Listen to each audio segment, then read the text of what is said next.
नमस्कार, Vibhas Mishra astrology world में आप सबका पुनः हार्दिक स्वागत है। आज का एपिसोड है केतु ग्रह को कैसे करें प्रसन्न। आमतौर पे इस एपिसोड के बारे में बहुत लोगों ने ये कहा कि एक एपिसोड बनाया जाए जिसमें केतु ग्रह के बारे में बताया जाए। देखिए, केतु तृप्ति का कारक है, राहु प्यास है, तो केतु जो है तृप्ति है, सेटिस्फैक्शन है। यानी केतु अगर आपके जीवन में परेशानी दे रहा है, अगर आपको लग रहा है कहीं से भी आप केतु के कारण परेशान हैं, तो आप ये उपाय करके लाभ हासिल कर सकते हैं।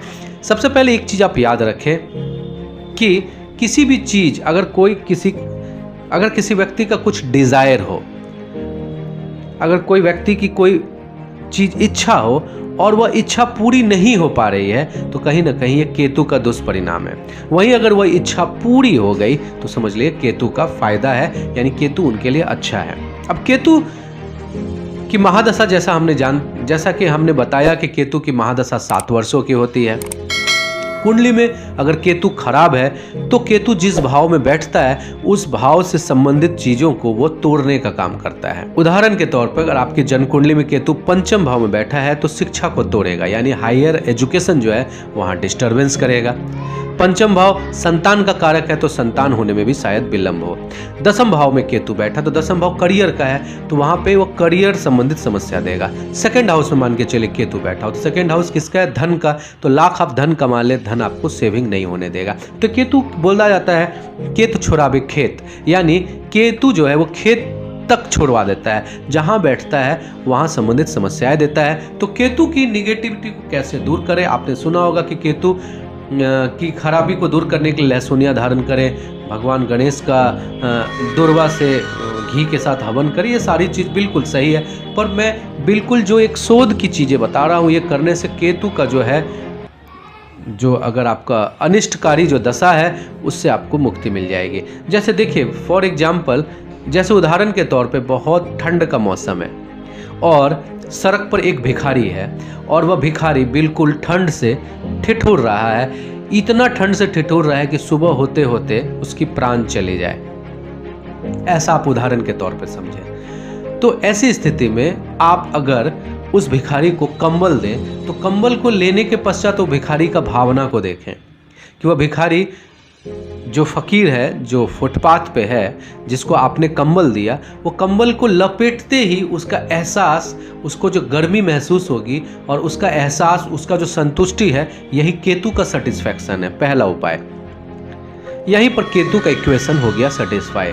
दूसरा, मान के चले कि भीषण गर्मी है और कोई इंडिविजुअल इतना प्यासा है कि क्या कहना, वहीं अगर आप उसको ठंडा पानी पिलाते हैं और ठंडा पानी पीने मात्र से जो उसकी प्यास बुझती है और उसको सेटिस्फैक्शन महसूस होता है, यही है केतु का आशीर्वाद। यानी किसी चीज़ का बहुत ज़्यादा लालसा, अगर कोई बच्चा, एक गरीब बच्चा दुकान के बाहर में खड़ा हो और उसका लालसा है कि काश मैं वो मिठाई खा लेता, अब आप उसका हाथ पकड़ के मिठाई के दुकान में ले जाएं और बोले कि तुमको जो पसंद है वो मिठाई तुम खाओ, तो बच्चा वो खाते समय जो उसकी तृप्ति है, यही केतु का सेटिस्फैक्शन है। देखिए, केतु की और भी बातें हैं। लोग कहते हैं कि काली चींटी को चीनी और सूजी का चूरमा बना के खिलाने से केतु प्रसन्न होता है। ये आम बातें हैं। ये सारा चीज़ से बिल्कुल मैं ये इस बात का खंडन नहीं करता, ये सारी चीज़ से भी केतु जो है खुश होता है। पर केतु डिज़ायर का कारक है। वो डिज़ायर जो फुलफिल होती है, जो तृप्ति आपको मिलती है,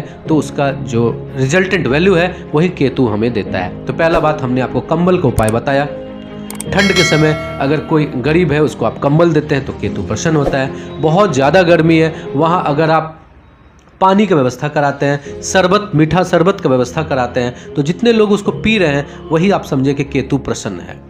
तीसरा, जैसे कोई बालक गरीब है, वो बहुत ज़्यादा भूखा है, तो उसको आप ब्रेड देते हैं, खाने के लिए कुछ देते हैं, उसे मिठाई देते हैं, तो इससे क्या हुआ? केतु प्रसन्न हो जाता है। तो ये सब चीज़ हमने कुछ शोध किया है केतु के बारे में, जो आपको बताया है कि केतु प्रसन्न जो है, किसी चीज़ की कोई इच्छा है और अगर वो इच्छा को आप पूर्ति कर देते हैं तो आप समझ ले कि केतु का दुष्परिणाम से आप बच सकते हैं।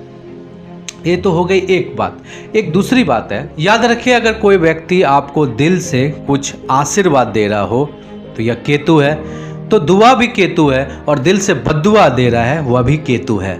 हमने आपको आज केतु के बारे में बताया कि केतु दुआ है, केतु बद्दुआ भी है। अगर आप कुछ ऐसा काम करते हैं जिसमें आपको लोग दुआ दे रहे हैं तो यह भी केतु है। अगर आप कुछ ऐसा कृत्य कर रहे हैं जहां पे आपको बद्दुआ मिल रही है, वह भी केतु है। केतु चमचमाती हुई तलवार है। आमतौर पे इतिहास में जो बड़े बड़े वाकया हुए वो सबका कारक केतु है, जहां पर गर्दन को सर से अलग कर दिया गया और भी बाकी जो वारदात हुए ऐतिहासिक, वो सबका कारक केतु है। केतु को प्रसन्न करने का उपाय आज हमने आपको बताया। उम्मीद करता हूं कि एपिसोड आपको पसंद आया होगा। नमस्कार।